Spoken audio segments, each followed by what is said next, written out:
जय श्री सीताराम भगवान की जय। आज समाज का सबसे गंभीर मुद्दा है। मैंने विचार किया कि इस पर भी कुछ चर्चा की जाए। मन में आया क्योंकि मैं न्यूज़ में सुन के आया कि भाई ने भाई को कुल्हाड़ी से काट दिया। तो मैंने विचार किया कुछ न कुछ ऐसा हम बताने की कोशिश करें जो लोगों को प्रेरित करे। तो इसी विषय पर मैं आज बताना चाहूँगा कि आज भाई भाई के दुश्मन बने बैठे हैं। छोटी सी संपत्ति, छोटे से स्वार्थ के लिए, छोटा सा लाभ मिल जाए बस, तो भाई को मारने में भी लोग पीछे नहीं हटते। याद रखो, भाई भाई का यदि झगड़ा है तो अदालत तक मत ले जाओ उसको। ज़रा सोचो, एक ही उदर में पैदा हुए, एक ही माँ ने जन्म दिया, एक ही साथ खेले, एक ही साथ खाया, एक ही साथ बड़े हुए। अगर एक भाई कुछ ज़्यादा भी चला गया तो बड़े विचार बनाइए, बड़ी सोच रखिए और उसके द्वारा अपने आप को सांत्वना दीजिए कि मेरा भाई होता है, भाई है, ले लिया तो क्या बात है। स्वार्थी बनने की कोशिश जब नहीं होगी तो भाई भाई के अंदर प्रेम रहेगा।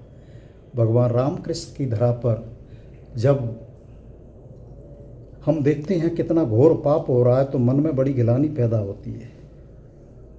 तो मैं विचार करूँगा कि मेरा आज का जो प्रसंग है आप लोग श्रवण करें, और यदि भाई भाई में झगड़ा है तो उसे समाप्त करने की कोशिश करें।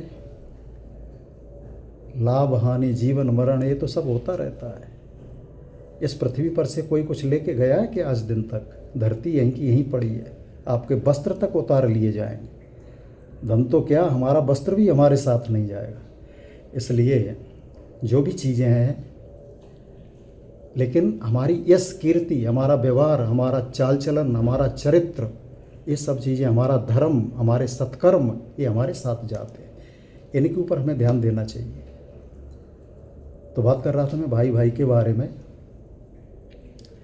भरत जी और राम जी का बड़ा झगड़ा हुआ है। त्याग और समर्पण का झगड़ा है। दोनों में से कोई राजा नहीं बनना चाहता।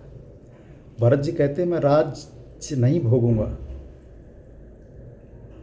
मैं छोटा भाई यदि राज्य को भोगूंगा तो ये पृथ्वी रसातल को चली जाएगी। किसी ने भी राज्य को स्वीकार नहीं किया। राम जी वन को चले गए, भरत जी तपस्या करने लगे। बात तो कड़वी है परंतु बोलनी पड़ेगी। आज भाई भाई के साथ नहीं बैठ रहा। संपत्ति के कारण दुश्मनी बना ली, बैर बना लिया आपस में। भाई भाई की उन्नति नहीं देख पा रहा। आज भाई भाई का दुश्मन बना बैठा है।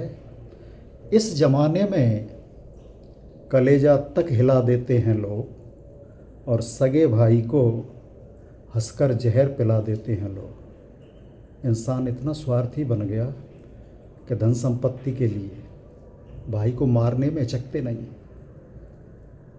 तो पिताजी ने देखा कि 4 भाई हैं तो इनका हम आपस में बंटवारा कर देते, इनका हिस्सा दे देते। तो चारों भाई इकट्ठे हो गए और इकट्ठे होके आंगन में बैठ गए। बैठे हैं, मुस्करा रहे हैं। उनकी पत्नियां भी बैठी हैं। कहीं कुछ ऊंच नीच न मिल जाए किसी को, क्योंकि लेखा जोखा तो वही बताएंगे ना।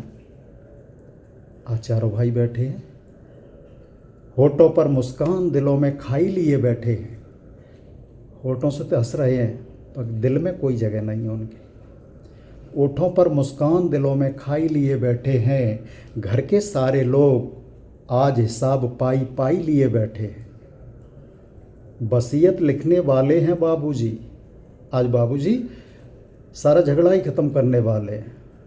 वसीयत लिखने वाले हैं बाबूजी। आज पहली बार इकट्ठे सब भाई बैठे, कभी नहीं बैठे।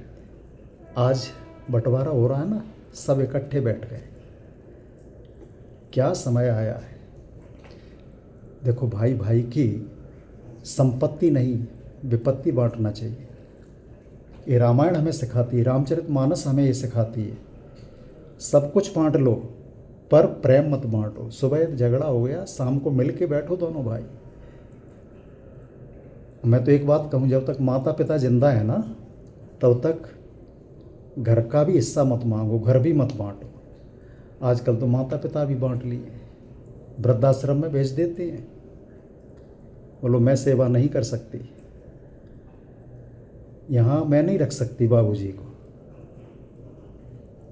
घर में देखो श्रेष्ठ का सम्मान करना चाहिए। हमारे संस्कार, हमारे पुराण, हमारे उपनिषद, वेद, हमारे ग्रंथ हमें यही तो सिखाते हैं। हम वेदों को पढ़ें, उनका अनुकरण करें और अपने जीवन में उन्हें उतारने की कोशिश करें। भाई भाई में कितना भी दुश्मनी हो, लिखा तो यहाँ तक है सम्मति भाई की लीजिए चाहे बैर हो, सम्मति भाई की लीजिए चाहे बैर हो, भोजन माँ के हाथों कीजिए चाहे जहर हो। सलाह अपने भाई की लेनी चाहिए, साले सालियों की नहीं, पड़ोसियों की नहीं, रिश्तेदार की भी नहीं। भाई से सलाह लीजिए, अपनी उन्नति का मार्ग बनाइए। भाई भाई का झगड़ा है, अदालत तक न ले जाएं। एक ही उदर में जन्म लेकर के, एक ही खून है,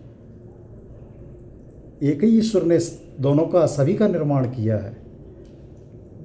तो मैं आप सबसे उम्मीद करता हूँ कि जहाँ जहाँ भाई का झगड़ा हो, रामचरितमानस पढ़ें, उसके अंदर उससे जो शिक्षा है उसको ग्रहण करें और अपने जीवन को पवित्र, निर्मल बनाएं, अपने परिवार की उन्नति करें। जय श्री राम, जय जय सीताराम।